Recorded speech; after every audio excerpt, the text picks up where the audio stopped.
We keep things rolling here on the Sports Cubicle. I'm your host, Mike Mercado. I am joined with the one, the only Devin Tingle, and of course, Paul Chivari joining us. And Paulie, we have a awesome surprise for everybody listening to, especially those listening to us locally, but any person of baseball interest, of history interest beyond sports. This is something that's going to be really cool. He is one of the producers of Chicago Stories, the Black Sox Scandals, which debuts September 27th, 8 p.m. Central on PBS WTTW Chicago. He is the one. He is the only. He is Eddie Griffin. Eddie, thank you for joining us today, my friend. My pleasure. Let's talk some White Sox baseball. Let's not. We've done that enough here. Not 2024 White Sox, at least. It's kind of funny with how bad this summer has gone for the White Sox. I am kind of craving a Black Sox scandal. I think I need a feel-good story when it comes to this organization. So I'm glad that I actually had a chance to watch the screener copy, and I thought it was so smooth, so well put together. One of the episodes of Chicago Story is the Black Sox scandal, coming out on September 27th. And Eddie, you produced this, and I thought it was just so well put together. Great narration. The dramatization scenes really blended in well with how some of the old photographs and old footage of the era really came to life. I thought you guys did such a good job capturing the essence of that period 100 years ago. How long did it take from kind of the start of the project to finishing the project, putting this all together? Yeah, thank you very much. I appreciate the kind words. This was a great story. I mean, we'll take the credit, but the story itself was just so compelling that it made it easy to tell. We probably spent about, when it was all said and done, about 8 months, from conception to research, to outlining, to writing, to shooting, to editing, and final touches that go on and on and on. So when it was all said and done, about 7 to 8 months of living and breathing the Black Sox scandal of 1919. Was there anything that you kind of learned about this through this time, kind of putting this together versus maybe what you knew before you started researching the story and putting it together? Yeah, pretty much everything. I mean, I'm self-admitting I'm a White Sox fan, and certainly everyone has heard of the Black Sox scandal. And there's the movie 8 Men Out and the book, the same title. Everyone has heard that they did this, but myself, I had no idea how. You had no idea what went into planning, how they attempted to pull it off, how they almost got away with it, how then they were, caught and banished in the aftermath. And it becomes, it's a totally different story from what you think. You think that these are, that this was a criminal mastermind and the players, went to great lengths to hide what they were doing. And you kind of, in the end, you realize that, this wasn't. They kind of were just flying by the seat of their pants. They were captivated by the money. And when it came down to actually executing the plan, they were pretty sloppy. And, that's why they got caught. That's why they're called the Black Sox, because this really wasn't a great plan. And the risk that they took, for a few extra bucks kind of backfired on them in a huge way. Yes, Eddie. So it is one of those things that there have been so many movies, so many books, and it seems like you have your way of making this special stand out and be different from the other ones there. But I'm just kind of curious, kind of going off what the White Sox have been these past few years. Did you see now might be the time to kind of get this special out here? I mean, how long have you been working on this? This is, so the idea for the story has been kind of floating around for a while. And it depends on, what else is going on as far as production-wise. Since WTTW brought back the Chicago Story series, we've got plenty of ideas, but there's, they all sort of, each episode has to kind of fit together as one. Or I'm sorry, each episode has to fit the series, that season series, together as one. So, the idea has been around for a while, and I think it just took a couple of years worth of developing and understanding that the story itself is over 100 years old. And you say, why tell it? And I think that it sort of became something we realized it was something we wanted to get into this season because of the prevalence of sports gambling and how much gambling now drives the sporting industry, baseball, basketball, football. everything is, sort of almost like a subset of the gambling industry itself. And so you take this story as essentially the original sin of sports, the original sin of sports gambling. And, this was the biggest scandal in sporting world history. It took the country by storm. It took the baseball world by storm. And you take that back out now 100 years, and you realize that what they were doing while they were betting on the games, gambling has become so mainstream that we wanted to tie back into what's going on now, as opposed what were the conditions, why was gambling such a taboo subject back then, when now it's wide open. So having that 100 years of change and evolution that really sort of started with these guys getting caught, and it's turned into this multi-billion-dollar industry that we have today. Yeah, Eddie, it's interesting too, right? Like here in Chicago, you go outside of Wrigley Field or you're at the United Center, and there's literally sports books right there, and they are promoting themselves in commercials during games and on the field. Yep. And it is the original sin. And it got me thinking about this particular story, because like you said, they have been part of pop culture forever, since cinema started making movies about baseball. And we've seen bigger controversies. We've seen bigger gambling stories. We've seen stuff about officiating. We've seen players get killed because of soccer games. Like, there have been bigger controversies in sports. But what is it about this one beyond it being the first one, but what is it about this story that's so Chicago that makes it so unique, that it has lived in time for so long? Well, it was baseball built itself on the reputation that it was the American pastime. I mean, literally, that was decided by people who were running baseball at the time. They wanted to be seen as this wholesome alternative to boxing and to horse racing, and sketchy sports like that. And they wanted baseball to be pure. It was played on green grass under blue skies in the summer. So it developed this sort of super wholesome identity. And to find out that, the grandest game of all, the World Series, was not on the level, it sent shockwaves through the country. Now, of course, gambling was not new. There had been gambling controversies in Major League Baseball before that. There's even rumors that the World Series in 1918, which the Cubs played in, may have been fixed. Now, there's no proof of that, nothing to survive, but the idea that players were taking, bets or were gambling, taking money to alter the outcome of the game was not new. But the fact that the White Sox were the best team in the league. They were the flagship franchise of Major League at that point. And to find out that they were the ones fixing games and fixing the World Series, the country, the fans, the sport just said, wait a minute, this is enough. We can't go on. Baseball in the 1920s is going into this era where it becomes a moneymaker. And we can't make money if people are going to come to realize that the sport is not legit. So the White Sox, or the Black Sox in this case, essentially were made an example of, saying, wait a minute, we know you guys got away with this before, this is going on, but this is the point in time where we're going to say no more.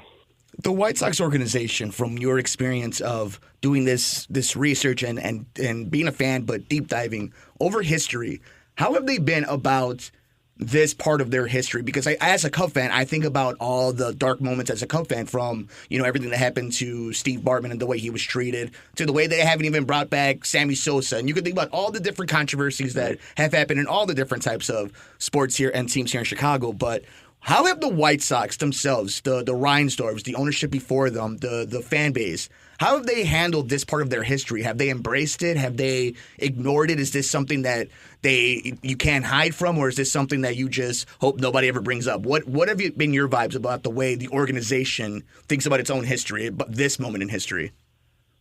It sounds like they certainly don't embrace it. They don't mention it one way or the other. I mean, they don't say, that's a dark chapter in our history. They have sort of steered clear of it. And, Shoeless Joe Jackson, member of the Black Sox, one of the greatest baseball players of all time. Babe Ruth copied Joe Jackson's swing, because Joe Jackson's swing was amazing. There is no mention of him in the ballpark. You don't see his photo. You don't, they didn't wear numbers back then, but his jersey isn't retired. there's no mention. And even we talked to Charles Comiskey, the White Sox original founder and owner, his great-granddaughter, and she didn't learn about it until she was in her 50s. Because it was something that her father and mother had owned the team at that point after after the original owner, Charles Comiskey, passed away.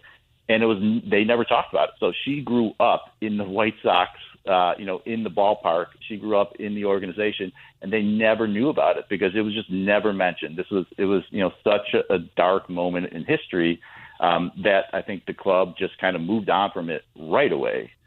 I know that the Reinsdorfs are supporters and proponents of Charles Comiskey. They built a statue at the family's behalf. About when they moved or changed the name to U.S. Cellular after Comiskey Park. So I know that the Reinsdorfs are at least trying to champion that Charles Comiskey wasn't as much of a cheapskate and shouldn't be as vilified as he was leading after the 1919 series.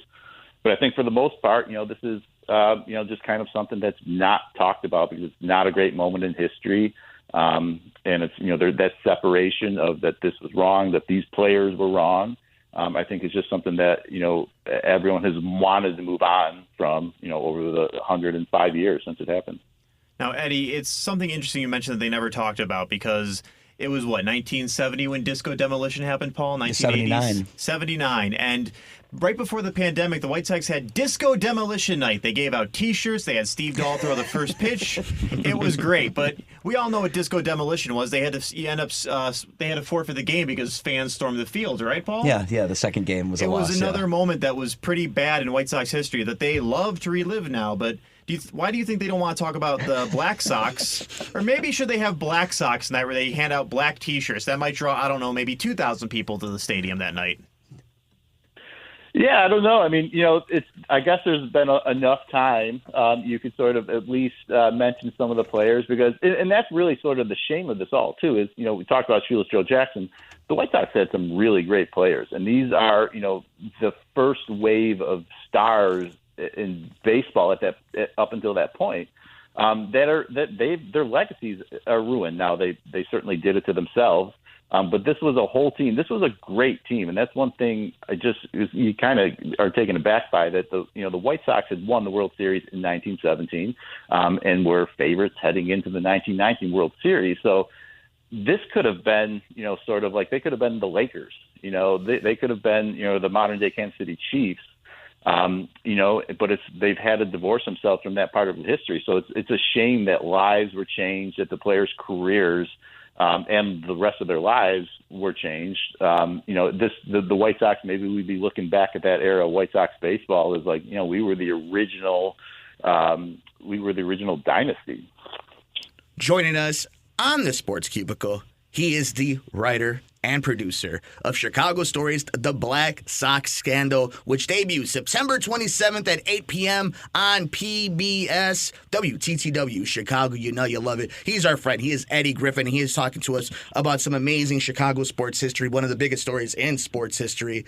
And I think this is why I'm fascinated by this story is every generation learns about this story in a different way and from a different medium and different perspective. But the perspective I don't know if I've ever really gotten from is the family members or the generations after some of these ball players. How much access were you able to get to some of the lineage of these ball players that have been their name dragged through the mud through over 100 years of history in America's favorite pastime?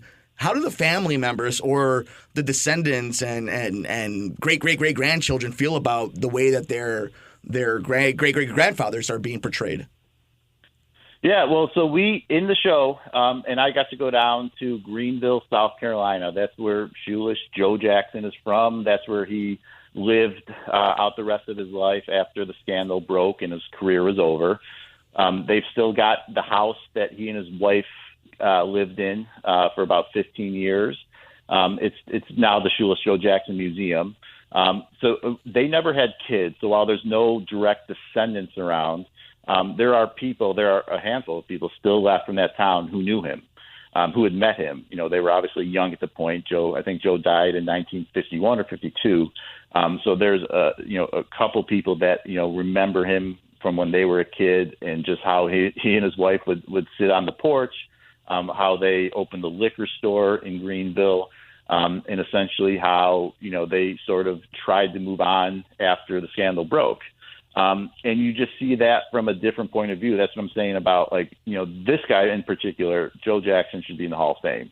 And he one of the best lifetime batting averages of all time, a pioneer of the sport, and he's an outcast and forever to be an outsider. And you kind of learn about how he sort of tried to move on, how he, remembered his career fondly. His house was decorated with all his memorabilia and trophies from other sporting events, and jerseys and programs from his White Sox days. But you just get the sense of a guy caught up in this scandal that had so much to lose. Whereas some of the other players, a little bit more obscure, still good in their own right, didn't have as much to lose as Shoeless Joe Jackson. I mean, we'd be talking about him the same way we talk about Babe Ruth and Ty Cobb. If not for the scandal, this was one of the real greats, and you just see sort of again his own doing, the Black Sox own doing, but you just see how a life was changed. And in Greenville, you still see sort of that moment kept in place. Of what it was like for this guy who sort of had to move on and live out his life, with his career taken from him. I wanted you to kind of talk about some of the personnel that you had in the production of this. Some of the people, of course, Richard Lindbergh, a famous Chicago and White Sox historian, saw him in there. You had someone from Northwestern. I saw someone from the Society of American Baseball Research. Some people to kind of give a background on the court aspect of the follow-up to the scandal. And your narrator, too, was really great. I wanted to see if you can kind of highlight some of the people that helped out with this documentary. Yeah, our narrator is Anthony Fleming III, a fantastic baritone voice. You just kind of you're enthralled listening to him speak. When we edit these shows, the producers normally do what we call a scratch track. So where we write it, and then I'll read his lines throughout the whole process. And then in the last week or so, when we're ready to finish, we bring him in and he records the final version with no mistakes and no edits and anything like that. So you got to imagine, I listened to it for 4 months with my own voice, and then you've got this guy come on. And it's like, oh my God, he's like a Shakespearean actor, and it's just the mood and the vibe that his voice creates that kind of holds you in place and glues you to the screen for an hour while the show's on. But as far as we call them, our interviews, our experts, or sometimes our talking heads, a documentary like this is really only as good as the interviews. Because they carry the show. It's their insight, it's their context, it's their color that they bring to the script that can kind of make or break a show. I mean, it could be, you could have the most exciting information in the world, but if it's just delivered by speakers who are very monotone or not into it or not excited, you're going to lose interest. So we cast our interviews as best we can. To find great storytellers who are certainly well-informed and have a passion for the subject. And we just kind of guide them through the story, and they provide us with, sort of the soundtrack and the color and commentary, and they really bring it to life. And then the script, an excellent co-writing author, Michael Harvey, who's like a novelist. And so this show really takes on sort of the voice of a novelist, of a putting it into perspective that the people, meaning the fans of 1919 and of baseball today, they were wronged. They were the Black Sox betrayed the trust that the American public had in the sport, and so this story takes on the grievance of the fans and how they were betrayed by the heroes and the sports figures and the Black Sox that they looked up to.